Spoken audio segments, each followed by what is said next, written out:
वाले जीवन साथी के जिंदगी के लिए कुछ दवाइयां ढूंढने निकली होती हैं। इस बात से अनजान कि एक भयानक क्रिएचर उस जंगल में सदियों से इंसानों का शिकार करने के लिए घूम रहा है। आइवी आगे बढ़ती जा रही थी। आज से पहले किसी ने भी उस जंगल से गुजरने की हिम्मत नहीं दिखाई थी। उसी वक्त आइवी को उसके पीछे किसी के होने का एहसास होता है, क्योंकि वो क्रिएचर वहां आ चुका था। आइवी तुरंत पेड़ के पीछे छुप जाती है, मगर उसे इस बार बहुत गहरी सांसें चलने की आवाज आती है, क्योंकि वो क्रिएचर बिल्कुल आइवी के पीछे आकर खड़ा हो गया था। दरअसल इस सब की शुरुआत आज से कुछ दिनों पहले हुई थी। आइवी एक ऐसे गांव में रहती थी जिस गांव के चारों तरफ बस वही जंगल था, जिसके अंदर वो भयानक क्रिएचर्स घूमते थे और किसी भी गांव वालों को उनके गांव के सरहद को पार कर कर उस जंगल में जाने की इजाजत नहीं थी। यहाँ तक कि गांव वाले लोग लाल कलर के किसी भी चीज को बुरा समझते थे। इस वजह से वो किसी भी लाल कलर की चीज को देखते ही उसे तुरंत जमीन के अंदर दफना देते थे। हर रात गांव के किसी एक मर्द को उस वॉच टावर के ऊपर रुककर चारों तरफ पहरा देना पड़ता था। इन सब के बावजूद भी गांव वाले अपनी जिंदगी खुशहाली के साथ जी रहे थे। पूरा गांव साथ ही बैठकर खाना खाता था, क्योंकि इस गांव में गिने चुने ही लोग रहते थे। गांव में ना ही किसी को पैसे की फिक्र थी और सभी लोग एक दूसरे के साथ बहुत अच्छे से पेश आते थे। गांव के बुजुर्ग लोग मिलकर ही गांव की किसी भी चीज का फैसला करते थे। एक दिन इसी तरह जब गांव के बुजुर्गों की मीटिंग चल रही थी, तब वहां पर लुसियस हंट नाम का एक जवान आता है और उसके हाथ में एक चिट्ठी होती है। लुसियस उस चिट्ठी को पढ़कर सुनाता है। वो सभी बुजुर्गों से उसे गांव के सरहद को पार कर कर जंगल के दूसरे तरफ बसे गांवों में जाकर दवाइयां लाने की इजाजत मांगने वहां आया था, क्योंकि कुछ दिनों पहले ही गांव में सिर्फ 7 साल के डेनियल नाम के एक छोटे लड़के की मौत हो गई थी और उसकी वजह उसे सही वक्त पर सही दवाइयां न मिलना ही थी। इस वजह से आइंदा वापस गांव वाले किसी की भी दवाई न मिलने के वजह से मौत ना हो जाए, इसलिए लुसियस सभी बुजुर्गों से उसे सरहद पार करने देने की इजाजत मांगने आया था। मगर बुजुर्ग लुसियस को इजाजत नहीं देते, क्योंकि आज से कई सालों पहले सभी बुजुर्गों ने मिलकर जंगल के उस भयानक क्रिएचरों से एक समझौता किया था कि उनके गांव में रहने वाला कोई भी कभी भी गांव के सरहद को पार कर कर उनके जंगल में नहीं आएगा और बदले में वो क्रिएचर्स भी उनके गांव के सरहद के अंदर नहीं आएंगे। यही वजह थी कि गांव वाले आज खुशहाली से अपनी जिंदगी जी रहे थे, क्योंकि वो समझौता पिछले कई सालों से चलता आ रहा था और लुसियस उस समझौते को तोड़कर पूरे गांव वालों की जिंदगी खतरे में डालना चाहता था, जिस वजह से सभी बुजुर्ग उसे इजाजत नहीं देते। इधर क्योंकि पिछले कई सालों से उन क्रिएचर्स ने गांव के किसी भी इंसान पर हमला नहीं किया था और ना ही वो गांव के अंदर आए थे। इस वजह से गांव के कुछ नौजवान लड़के उन क्रिएचर्स को सिर्फ मनगढ़ंत कहानी समझते थे। इसलिए वो सभी मिलकर एक रात गांव के सरहद के पास जाते हैं और अपने एक साथी को सरहद के एकदम नजदीक वाले उस पत्थर पर खड़ा कर देते हैं, ताकि उस लड़के को देकर वो क्रिएचर बाहर आ जाए और वो लोग उसे देख सके। मगर जब कुछ देर गुजरने के बाद जब जंगल से उन क्रिएचर्स की डरावनी आवाज आती है,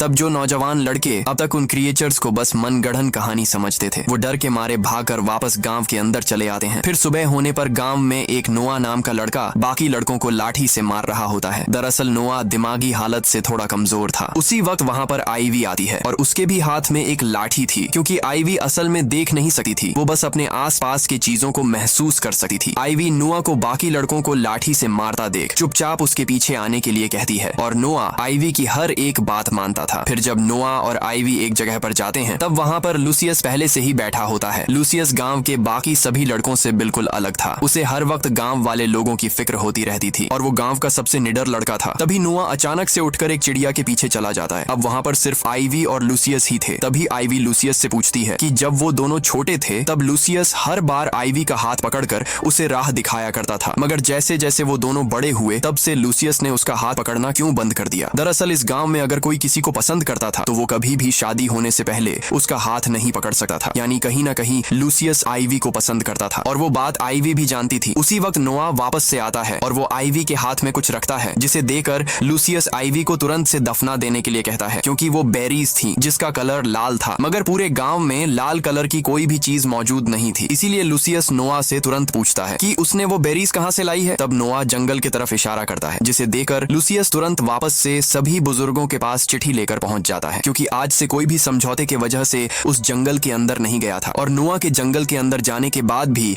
वो क्रिएचर्स उनके गांव में नहीं आए थे, क्योंकि शायद उसकी वजह नोआ के मानसिक रूप से कमजोर होना था। इसलिए लुसियस इस बार बुजुर्गों के सामने एक नई बात रखता है कि वो मानसिक रूप से कमजोर होने का नाटक कर कर जंगल के अंदर से होते हुए दूसरे गांवों तक जाना चाहता है, जिससे वो क्रिएचर्स भी उसे नहीं पकड़ेंगे। मगर बुजुर्ग इस बार भी लुसियस को इजाजत नहीं देते। फिर अगले दिन गांव के सरहद पर लगे उन खंभों को एक खास तरह तरह का पेंट करने का दिन होता है ताकि वो क्रिएचर्स उनके गांव से दूर रहे, और उसके लिए लूसियस को भी चुना गया था। मगर लूसियस तो किसी दूसरे काम से वहां आया था। जब उसके आसपास गांव का कोई भी इंसान नहीं होता तब वो उस सरहद को पार कर कर जंगल के अंदर चला जाता है। कुछ दूर अंदर जाने पर उसे वही लाल कलर की बेरीज दिखाई देती हैं, मगर उसी वक्त उसे जंगल के अंदर से उन्हीं भयानक क्रिएचर्स की वो भयानक आवाजें सुनाई देती हैं, जिस वजह से वो वापस गांव के अंदर चला आता है। उसी रात वॉच टावर पर पहरा दे रहे एक लड़के को टावर के नीचे किसी के चलने की आवाज आती है। शुरुआत में उसे लगता है कि वो लूसियस है, क्योंकि लूसियस कई बार उस लड़के को अकेला न महसूस हो इसलिए उस वॉच टावर पर उसके साथ बैठने आता था। उसी उम्मीद में वो जब वॉच टावर के नीचे देखता है तब नीचे तो लूसियस था ही नहीं। तभी उसे नीचे से वही भयानक क्रिएचर गांव की तरफ जाते हुए दिखता है, जिसे देखकर वो लड़का तो डर के मारे कांपने लग जाता है, क्योंकि इसके पहले उसने कभी भी उस क्रिएचर को नहीं देखा था। जिसके बाद वो तुरंत उस बड़े से घंटे को बजा देता है, जिसकी आवाज से सभी गांव वाले समझ जाते हैं कि वो क्रिएचर्स उनके गांव की तरफ आ रहे हैं। सभी गांव वाले तुरंत डर के मारे अपने अपने घर के अंदर जाने लगते हैं। लूसियस उन सभी की मदद कर रहा था। दूसरी तरफ आईवी अंदर जाने के बजाय दरवाजे पर खड़ी होती है, क्योंकि उसने महसूस कर लिया था कि लूसियस अभी भी घर के बाहर है, और सच में लूसियस अभी भी घर के बाहर होता है। वो क्रिएचर्स भी अब गांव के अंदर आ चुके थे, मगर इसके पहले कि वो क्रिएचर लूसियस को देख पाता, लूसियस घर के पीछे छुप जाता है। उधर दूसरी तरफ आईवी अभी भी लूसियस का दरवाजे पर खड़ी होकर इंतजार कर रही थी, मगर जो क्रिएचर गांव के अंदर घुस आया था वो आईवी को देख लेता है और उसके पास बढ़ने लगता है। लेकिन इसके पहले कि वो क्रिएचर आईवी को पकड़ लेता, लूसियस आकर आईवी को पकड़कर घर के अंदर ले जाता है और वो सभी जल्दी से जाकर घर के तहखाने में छुप जाते हैं। वो क्रिएचर पूरी रात उस गांव में घूमते रहता है। गांव वाले लोग जो तहखाने में छुपे हुए थे उन्हें उन क्रिएचर्स की भयानक आवाजें सुनाई देती हैं। सुबह होने पर सभी घरों के दरवाजों पर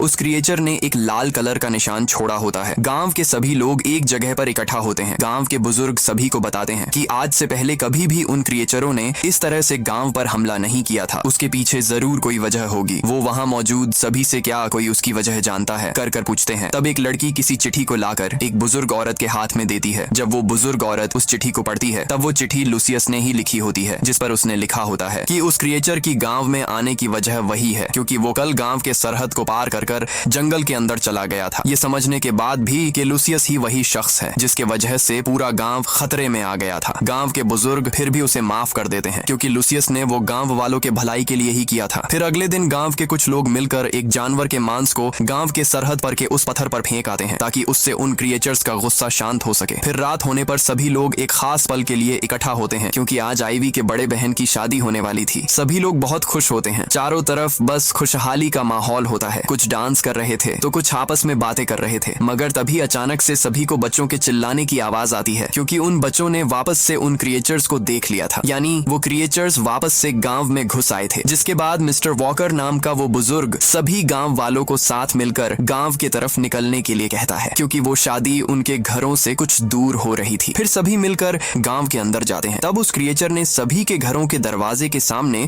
मरे हुए जानवर को टांग दिया था और हर तरफ बस मरे हुए जानवर ही पड़े हुए थे। यानी वो क्रिएचर्स सच में अब बहुत गुस्से में थे। फिर अगली रात जब सभी लोग सो रहे थे तब आईवी को उसके घर के बाहर किसी के होने का एहसास होता है। वो जब बाहर जाकर देखती है तब उसके घर के बाहर लूसियस बैठा होता है। आईवी जाकर उसके पास बैठ जाती है और उसके वहां आने की वजह पूछती है। लूसियस वहां आईवी के लिए ही आया होता है क्योंकि उसे उसकी फिक्र हो रही थी। इसी तरह वो लोग बातें करते हैं और आखिरकार लूसियस भी आईवी को बता देता है कि वो उसे पसंद करता है। फिर अगली सुबह सभी गांव वालों को पता चल जाता है कि आईवी और लूसियस एक दूसरे से शादी करने वाले हैं। इधर लूसियस को दरवाजे पर किसी के दस्तक देने की आवाज परेशान लग रहा था। वो अचानक से रोने लग जाता है। इधर लूसियस को समझ ही नहीं आ रहा था कि आखिर नोआ वहां पर उससे मिलने क्यों आया है और वो ऐसी अजीब हरकतें क्यों कर रहा है। तभी अचानक से नोआ लूसियस के पेट में चाकू घुसा देता है, जिस वजह से लूसियस बेहोश होकर वहीं पर गिर जाता है। नोआ भी इसके पहले कोई उसे देख ले वहां से भाग जाता है और वो सीधा अपने घर के बाहर जाकर बैठ जाता है। नोआ के माता पिता जब उसे देखते हैं तब नोआ के हाथ पर बहुत सारा खून लगा हुआ था और वो रो रहा था। उसे देखने के बाद नोआ के माता पिता समझ जाते हैं कि नोआ ने जरूर किसी को जान से मारने की कोशिश करी है और वैसे भी नोआ की मानसिक हालत ठीक नहीं थी। जिसके बाद सभी लोग मिलकर हर एक घर के अंदर जाकर ढूंढने लगते हैं कि आखिर नोआ ने किसको जान से मारने की कोशिश की है, आखिर वो खून किसका था। जब वो खबर आईवी तक पहुंचती है तब आईवी बिना किसी देरी के तुरंत लूसियस के घर के तरफ जाने लगती है। आईवी भले ही देख नहीं सकती थी मगर वो सारी चीजें महसूस कर सकती थी। इसी तरह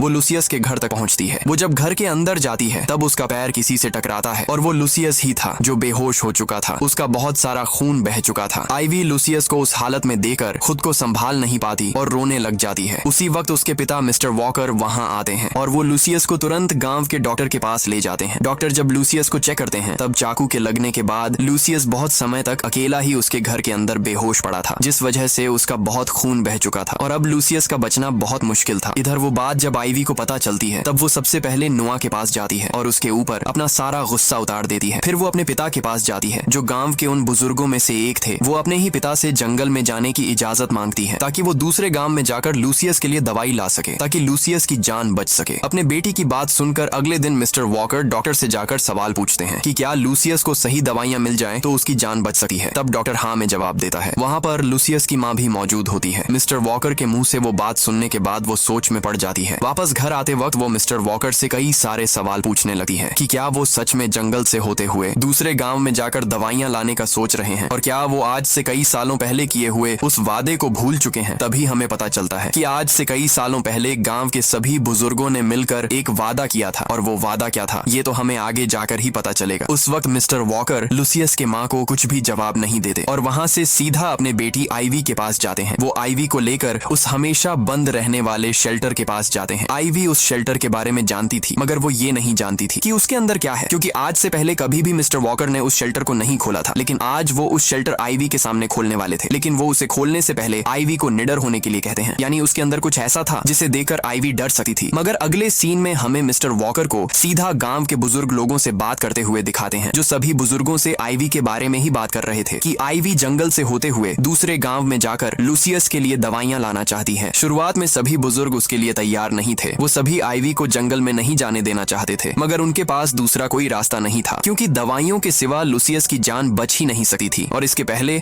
उन्होंने 7 साल के डेनियल को दवाई न मिलने की वजह से खो दिया था और वो उसी तरह से लूसियस को नहीं खो सकते थे। इसलिए वो आइवी को जंगल से होते हुए दवाई लाने की इजाजत दे देते हैं मगर वो जाने से पहले उसके साथ 2 और लड़कों को भेजते हैं क्योंकि वो उसे अकेली जाने नहीं दे सकते थे। उन तीनों पीले कलर के कपड़े पहने होते हैं क्योंकि जिस तरह से सभी गांव वाले लाल कलर को बुरा कलर समझते थे उसी तरह वो लोग पीले कलर को उनकी सुरक्षा करने वाला कलर समझते थे। सभी बुजुर्गों ने आइवी को एक थैली दी होती है जिसके अंदर मैजिक रॉक्स भरे हुए थे। वो मैजिक रॉक्स उन क्रिएचर्स को उनसे दूर रखते थे। अब आइवी हिम्मत कर कर गांव के सरहद को पार कर कर उस जंगल के अंदर जाने लगती है। उसके पीछे पहला लड़का भी जाने लगा है मगर जब आइवी पीछे मुड़कर देखती है तब वो दूसरा लड़का जंगल के अंदर आने से डर रहा था और वो वहीं सरहद के ऊपर खड़ा होता है। आइवी उसे हिम्मत दिखाने के लिए कहती है और अब उनके पास वो मैजिक रॉक्स भी थे मगर वो लड़का उल्टा आइवी से ही सवाल करने लगता है कि आज से पहले बुजुर्गों ने उन्हें उस मैजिक रॉक्स के बारे में क्यों नहीं बताया, उन्होंने आज तक सभी गांव वालों से वो बात क्यों छुपा कर रखी। उसका जवाब आइवी के पास भी नहीं था जिस वजह से वो लड़का वापस गांव के अंदर चला जाता है। अब आइवी और उसके साथ सिर्फ एक लड़का बचा था। कुछ दूर जाने पर ही बहुत तेज बारिश शुरू हो जाती है इसलिए वो कुछ पेड़ों के नीचे बारिश से बचने के लिए सहारा लेते हैं। मगर बारिश खत्म होने पर जब वापस सफर शुरू करने का वक्त आता है तब वो दूसरा लड़का भी डर के मारे आइवी को वापस गांव में चलने के लिए कहता है मगर आइवी अब किसी भी हालत में बिना दवाई लिए गांव नहीं जाने वाली थी जिस वजह से वो उस लड़के को उसकी बिना फिक्र करे अकेले ही वापस गांव लौटने के लिए कहती है। वो लड़का आइवी को वो मैजिक रॉक्स की थैली पकड़वाता है और वहां से वापस गांव के अंदर चला जाता है। अब दूसरा लड़का भी जा चुका था और आइवी अकेली ही उस जंगल के अंदर बची थी मगर उस लड़के के जाते ही आइवी उन मैजिक रॉक्स को फेंक देती है। दरअसल जब आइवी के पिता यानी मिस्टर वॉकर आइवी को लेकर उस शेल्टर के अंदर गए थे तब उस शेल्टर में वही भयानक क्रिएचर्स थे जिसे देखकर उस वक्त तो आइवी बहुत डर गई थी मगर वो क्रिएचर्स असल में एक कॉस्ट्यूम्स थे जिसे गांव के सभी बुजुर्गों ने मिलकर बनाया था क्योंकि आज से कई सालों पहले गांव के सभी बुजुर्ग एक अच्छे शहर के अंदर रहते थे मगर शहर में गुनहगारी इतनी ज्यादा बढ़ चुकी थी कि कुछ लोगों ने मिलकर आइवी के दादाजी को यानी मिस्टर वॉकर के पिता को गोली मार दी थी और लूसियस के पिता को भी इसी तरह बिना किसी वजह के अपनी जान गंवानी पड़ी थी। इसी तरह से गांव में जितने भी बुजुर्ग थे उन्होंने किसी न किसी वजह से किसी अपने को खो दिया था। उस वक्त उन्होंने मिलकर इस जगह को ढूंढ निकाला था जिसे चारों तरफ बस जंगल ही जंगल था और बाहर शहर में भी ऐसी अफवाह फैली हुई थी कि जंगल में भयानक क्रिएचर्स रहते हैं। इस वजह से कोई भी जंगल से होते हुए इस जगह पर आने की हिम्मत नहीं करता था और इधर सभी गांव वालों में से सिर्फ गांव के बुजुर्गों को ही सारी हकीकत पता थी और वही बुजुर्ग मिलकर उस कॉस्ट्यूम को पहनकर जंगल के अंदर घूमते थे ताकि गांव वालों के दिल में हर वक्त उन क्रिएचर्स का डर बना रहे। आइवी ने उस वक्त अपने पिता से एक सवाल पूछा था कि कॉस्ट्यूम का तो ठीक है मगर जंगल से आने वाली उन डरावनी आवाजों का क्या। तब मिस्टर वॉकर ने उसे बताया था कि वो सभी आवाजें उन्हीं ने मिलकर बनाई थी जिसे जंगल के अलग अलग जगह पर लगाया हुआ है। ये सब गांव के बुजुर्गों ने एक खुशहाल गांव को तैयार करने के लिए किया था जहां पर किसी भी तरह की बुराई ना हो और ना ही किसी भी तरह की पैसों की फिक्र हो और वो अपने प्लान में कामयाब भी हो चुके थे। उस वक्त आइवी ने वापस से एक दूसरा सवाल पूछा था। जब आइवी के बहन की शादी थी उस रात उनके दरवाजों पर लटके हुए उन जानवरों का क्या और वो जानवर तो गांव में बहुत जगह मरी हुई हालत में भी पड़े हुए थे। आईवी के उस सवाल को सुनने के बाद उसका जवाब तो मिस्टर वॉकर के पास भी नहीं था, क्योंकि उस तरह की हरकत कोई भी बुजुर्ग नहीं कर सकता था और कोई जानवर भी वैसा नहीं कर सकता था। यानी कहीं जंगल में सच में कोई क्रिएचर तो नहीं था। फिर रात होने पर आईवी को वापस से उन क्रिएचर्स की डरावनी आवाजें सुनाई देने लगी हैं। भले ही उसे सच्चाई पता थी, मगर उन्हें बचपन से उन क्रिएचर्स के नाम से डराते आ रहे थे, जिस वजह से आईवी अपने दोनों कानों पर हाथ रखकर जैसे तैसे कर रात को गुजार देती है। सुबह होते ही वो अपना सफर वापस से शुरू करती है। रात में उस तेज बारिश के वजह से रास्ते में बहुत कीचड़ हो चुका था, मगर फिर भी आईवी आगे बढ़ी जा रही थी। वो रास्ता पता करने के लिए उस लाठी का इस्तेमाल करती थी। कुछ दूर आगे जाने पर उसे उस लाठी से पता चल जाता है कि आगे कोई रास्ता नहीं है, बल्कि एक बड़ा सा गड्ढा है। मगर इसके पहले कि वो वापस जाती, बारिश के वजह से उसके पैरों तली जमीन ही धंस जाती है और आईवी उस गड्ढे के अंदर गिर जाती है। उसे उस जगह से बचाने वाला कोई भी नहीं था, यानी उसे हिम्मत कर खुद ही उस गड्ढे से बाहर आना पड़ने वाला था, जिस वजह से इसके पहले कि वो पूरी तरह से उस गड्ढे के अंदर गिरकर घायल हो जाती, वो खुद को बचा लेती है और जैसे तैसे कर वापस ऊपर आ जाती है। मगर अब वो पूरी तरह से कीचड़ से भर चुकी थी। उसका वो पीला कपड़ा भी कीचड़ के रंग में बदल चुका था। तभी आईवी को पीछे से किसी के कदमों की आहट सुनाई देती है, जिसके बाद वो डरकर भागने लगती है और भागते भागते एक जगह पर आकर पहुंच जाती है। मगर अब उसके चारों तरफ वही लाल कलर की बेरीज थी, जिसे वो लोग बुरा कलर समझते थे। उसी वक्त उसे वापस से किसी के दहाड़ने की आवाज आती है, क्योंकि आईवी से कुछ दूर ही वो भयानक क्रिएचर खड़ा हुआ था। मगर गांव के सभी बुजुर्ग तो इस वक्त गांव में ही मौजूद थे। आईवी तुरंत एक पेड़ के पीछे छुप जाती है। वो अपने आसपास की चीजों को महसूस कर सकती थी। आईवी को वापस से दहाड़ने की आवाज आती है, मगर वो इस बार बहुत पास से आई थी, क्योंकि वो क्रिएचर आईवी के बहुत पास आ चुका था। आईवी डर के मारे भागने लगती है। वो क्रिएचर भी उसका पीछा करने लगता है। आईवी भागते हुए वापस उस जगह पर पहुंच जाती है जहां पर वो उस गड्ढे के अंदर गिरी थी। वहां पहुंचने पर आईवी के दिमाग में एक आइडिया आता है। वो वहीं पर रुककर उस क्रिएचर का आने का इंतजार करने लगती है। वो क्रिएचर भी आईवी को ढूंढते हुए वहां आ जाता है, मगर जब वो क्रिएचर आईवी के एकदम पास आकर उसे पकड़ने ही वाला होता है कि आईवी वहां से हट जाती है और वो क्रिएचर सीधा उस गड्ढे में जा गिरता है। तभी हमें उस क्रिएचर का असली चेहरा पता चलता है, जो कि नोआ ही था, जिसने उस क्रिएचर के कॉस्ट्यूम को ढूंढ निकाला था और वही क्रिएचर बनकर कभी कभी जंगल के अंदर घूमता था। और उस रात जो जानवर दरवाजे पर लटकाए हुए थे, वो काम भी नोआ का ही था। मगर अब इतने ऊपर से उस गड्ढे में गिरने की वजह से नोआ मर जाता है। दूसरी तरफ आईवी को अभी भी पता नहीं चलता कि वो क्रिएचर ही नोआ है, क्योंकि वो तो देख नहीं सकती थी। वो बस महसूस करती है कि उस गड्ढे में गिरने की वजह से वो क्रिएचर मर चुका है। हालांकि उसे पता नहीं था कि उस गड्ढे में गिरकर नोआ ही मर चुका है। खैर, अब आईवी वापस से अपना सफर शुरू करती है, मगर कुछ दूर जाने पर ही वो जंगल के उसी रास्ते पर आ पहुंचती है, जिसके बारे में उसके पिता मिस्टर वॉकर ने बताया था कि वो रास्ता उसे सीधा जंगल से बाहर दूसरे गांव के पास ले जाएगा, जिसे महसूस कर आईवी को बहुत खुशी होती है। अब आईवी सीधा बिना सोचे उस रास्ते को फॉलो करते हुए भागने लगती है। कुछ देर उसी तरह भागने पर वो सीधा जाकर एक दीवार से टकराती है। उस दीवार को पार करते ही वो उस जंगल को पार करने वाली थी। आईवी उस दीवार पर चढ़ने लगती है, मगर जब वो दीवार के दूसरी साइड पहुंचती है, उसी वक्त वहां पर एक पुलिस अफसर आता है। वो अफसर उस जगह पर पहरा देने का काम करता था और आईवी को इस तरह से देखकर वो उसे वापस अपने घर जाने के लिए कहता है। उसे पता ही नहीं था कि आखिर आईवी आई कहां से है। आईवी उसे बताती है कि वो उस जंगल से होते हुए वहां आई है, जिसे सुनकर उस अफसर को आईवी की बातों पर यकीन ही नहीं आता। इधर आईवी उसी अफसर को एक चिट्ठी देती है। उस चिट्ठी पर वो सारी दवाइयां लिखी हुई थी जो लूसियस के इलाज के लिए लगने वाली थी। उसे देखने के बाद वो अफसर आईवी से पूछता है कि क्या कोई बहुत जख्मी है। तब आईवी जल्दी से उन दवाइयों को लाने के लिए कहती है। वो बदले में अपना एक लॉकेट उस अफसर को देने लगती है, मगर वो अफसर दिल का बहुत अच्छा था। इतना सब कुछ सुनने के बाद उसे आईवी के बातों पर यकीन हो जाता है कि वो सच में उस जंगल से होते हुए आई है। वो तुरंत अपने ऑफिस के सेंटर पर जाता है और वहां से वो सारी दवाइयां ले आता है और लाकर आईवी को दे देता है। फिर आखिर में हमें दिखाया जाता है कि आईवी अब बिल्कुल सही सलामत उन दवाइयों के साथ लूसियस के पास पहुंच जाती है, जिसके बाद अब लूसियस ठीक हो सकता था। और इसी हैप्पी एंडिंग के साथ ये मूवी खत्म हो जाती है। तो मूवी की एक्सप्लेनेशन पसंद आई तो वीडियो को लाइक कर हमारे चैनल को सब्सक्राइब जरूर से करना। मिलते हैं इसी तरह के रोमांच